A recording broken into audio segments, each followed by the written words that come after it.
के बिजनेस के अंदर दवाई में बहुत मार्जिन है। बहुत मार्जिन होता है, बहुत घोरक धंधा चल रहा है।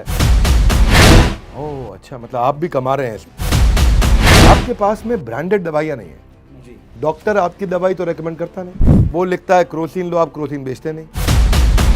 कस्टमर आप पे विश्वास क्यों करेगा कि इनकी जेनेरिक दवाई लूं?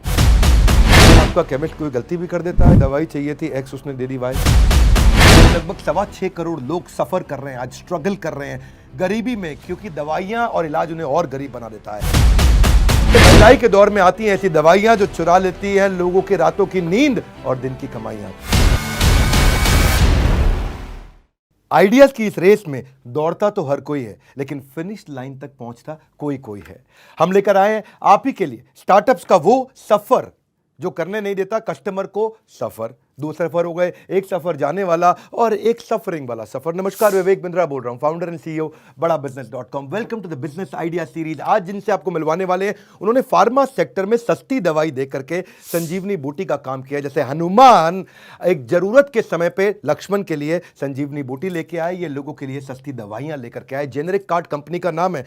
आप जानते हैं लगभग 6.25 करोड़ लोग सफर कर रहे हैं, आज स्ट्रगल कर रहे हैं गरीबी में, क्योंकि दवाइयां और इलाज उन्हें और गरीब बना देता है। आज आपको मिलवाने वाला हूं मैं श्रीपाद और सलीम से। Shripad Salim generic card company चलाते हैं, 3 लाख रुपए के रेवेन्यू से शुरू किया, 100 करोड़ के टर्नओवर पे हैं। इनके पास 1400 प्रोडक्ट की रेंज और 1800 केमिस्ट की दुकानें या ड्राइव कर रहे हैं 8 राज्यों के अंदर। 3.5 लाख से ज्यादा एक्टिव यूजर इनके ऐप पे हैं, अपने खुद के इनके वेयर हाउसेज हैं। सस्ती दवाई क्या अर्थ हुआ? जो दवाई आज बाजार में 100 रुपए की मिलती है वो 30 रुपए की देते हैं। तो पहले तो आप दोनों का बहुत बहुत स्वागत है। Yes, thank you sir. Thank you, शुक्रिया सर। देखिए, कुछ लोग ऐसे होते हैं जो बीमारी ठीक होने का क्रेडिट दवाइयों को नहीं पैसों को देते हैं। 3,000 रुपए की दवाई लगी तब जाकर ठीक हुआ मैं। आपने जेनरिक कार्ड में अफोर्डेबल दवाइयां लेकर के आए। आज जो मैंने आपके बारे में बोला कि 100 रुपए की दवाई आप 30 रुपए में देते, तो इतनी कॉस्ट इफेक्टिव दवाइयां आप कैसे लेके आए जेनरिक कार्ड कंपनी में? ये मेरा पहला सवाल है आपसे। देखिए विवेक जी, हमको पहले तो ये समझना पड़ेगा कि दवाई जो है सस्ती और महंगी कैसे होती है।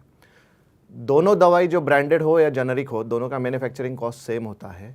एग्जांपल लेते हैं हम पैरासीटामोल। पैरासीटामोल जो है 10 गोलियों का जो कॉस्ट होता है वो 5 रुपया होता है मैन्युफैक्चरिंग कॉस्ट। बट ब्रांडेड कंपनियां उसको बेचती है 28 रुपये में और जेनरिक कार्ड बेचती है केवल 5 रुपये में। तो यानी कि दवाई लेकिन वही है या अलग है दवाई? दवाई वही है, कंटेंट वही होता है, मैन्युफैक्चरिंग कॉस्ट जो है दोनों का लगभग सेम होता है। बट क्या होता है कि जेनरिक कार्ड के पास मिडल मैन नहीं होता है, जो कि ब्रांडेड के पास होता है। जैसे कि सुपर स्टॉकिस्ट हो गया, डिस्ट्रीब्यूटर हो गया, ये कट डाउन होता है जेनरिक कार्ड में। डायरेक्ट मैन्युफैक्चरर से हमारा एंड कस्टमर को ये दवाई जाती है। और ब्रांडेड कंपनी की अपनी ब्रांड की एडवर्टाइजिंग की बहुत बड़ी कॉस्ट है, उनकी मार्केटिंग कॉस्ट है, लेकिन दवाई सेम है। तो आप कह रहे हैं जेनरिक दवाई जो है, यानी कि जिसमें किसी ब्रांड का नाम नहीं है, वो दवाई एक्चुअली सेम है लेकिन सस्ती पड़ जाती है। ब्रांड जो है वो एक सिग्निफिकेंट प्रीमियम पे दवाई बेचता है, but generic card up to 70% कम दामों में दवाई मुहैया कराता है या तो बेचता है अपने एंड यूज़र को, एंड कस्टमर को। इस वजह से 100 रुपये की दवाई 30 रुपये में हम अफोर्डेबल कॉस्ट में कस्टमर को बेचते हैं सर। मतलब अगर दूसरे का टर्नओवर 100 करोड़ होगा तो आपका 30 ही करोड़ होगा। अगर दूसरा 100 रुपए की दवाई बेच रहा है, आप 30 रुपए की बेच रहे हैं। तो भैया मुझे एक बात बताइए, 1800 आपके पार्टनर्स हैं, ये आपके फ्रेंचाइजी हैं? ये आपके फ्रेंचाइजी जो है 1800, जब 100 रुपए की दवाई आप 30 में बेच रहे हैं, तो ये कमाते कैसे हैं फिर इनकी? क्योंकि टियर 2, टियर 3, टियर 4 मार्केट में आप अच्छे से काम कर रहे हैं, आप लो प्राइस मेडिसिन दे रहे हैं, तो फ्रेंचाइजी कमाता कैसे है? विवेक जी, इसमें ऐसा है कि हमारे शॉप ओनर्स को हम लोग 50% मार्जिन प्रोवाइड करते हैं। समझो 3 लाख रुपए का वो बिजनेस महीने का कर रहा है, तो 1.5 लाख रुपए वो प्रॉफिट घर लेके जा रहा है। अब इसके खर्चे की यदि हम लोग बात करेंगे, तो यदि वो खुद फार्मासिस्ट है तो खाली उसको रेंट देना है, यानी 10-15 हज़ार रुपये का रेंट निकल गया, और इधर उधर का छोटा खर्चा 10,000 रुपये निकाल दिया, तो भी पूरा 1.25 लाख रुपये नेट प्रॉफिट वो घर लेके जा सकता है। एज कंपेयर्ड यदि अदर देन फार्मासिस्ट है, तो भी वो फार्मासिस्ट को हायर करके भी हमारे बिजनेस के साथ वो जोड़ सकता है। यदि फार्मासिस्ट भी उसने हायर कर दिए, 2 फार्मासिस्ट, उनको सैलरी पे रख दिया एंड रेंट पे जगह दिया, तो भी वो 1 लाख रुपए वो लेके जाता है। 1 लाख से 90,000 तो भी बच जाएगा। मतलब केमिस्ट के बिजनेस के अंदर दवाई में बहुत मार्जिन है। यस, बहुत मार्जिन होता है, बहुत घोरक धंधा चल रहा है विवेक जी। इसमें जो फ्रेंचाइजी हमारे हैं वो तो कमा रहे हैं, इसके अलावा जो एंड यूज़र कस्टमर है उसको भी बहुत बेनिफिट मिल रहा है। इसे कहते हैं स्टार्टअप।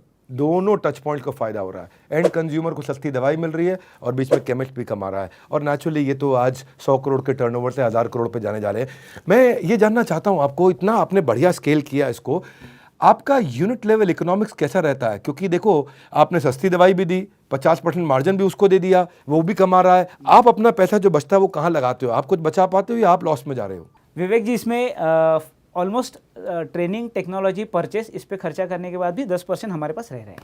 ओह अच्छा, मतलब आप भी कमा रहे हैं इसमें। ऐसा नहीं है कि लॉस मेकिंग स्टार्टअप की तरह है। पर लेकिन आपकी जो दवाइयाँ हैं जेनेरिक हैं। हाँ जी आपके पास में ब्रांडेड दवाइयाँ नहीं है। जी डॉक्टर आपकी दवाई तो रेकमेंड करता नहीं, राइट वो तो लिखता है ऑगमेंटिन लो, आप ऑगमेंटिन बेचते नहीं।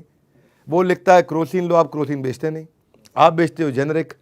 तो पेशेंट को विश्वास कैसे आता है? कहते हैं ना वो अजीब शब्द है, सॉरी, इंसान कहे तो झगड़ा खत्म, पर डॉक्टर या केमिस्ट सॉरी कहे तो इंसान खत्म है जी। ये बड़ा रिस्की बिजनेस है क्योंकि कस्टमर आप पे विश्वास क्यों करेगा कि इनकी जेनेरिक दवाई लूँ? बेसिकली विवेक जी, हमको ये बात समझना बहुत ज़रूरी है, जेनेरिक मेडिसिन और ब्रांडेड मेडिसिन ये दोनों इक्वली सेम होता है।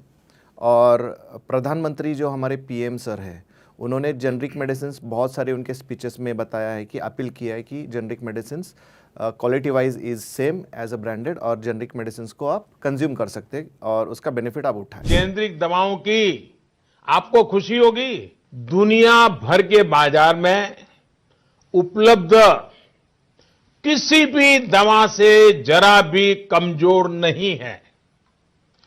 हर क्वालिटी के तराजू पर ये बिल्कुल खरी उतरती है। तो लोगों को अवेयरनेस बिल्ड हो रहा है कि जेनेरिक और ब्रांडेड सेम है।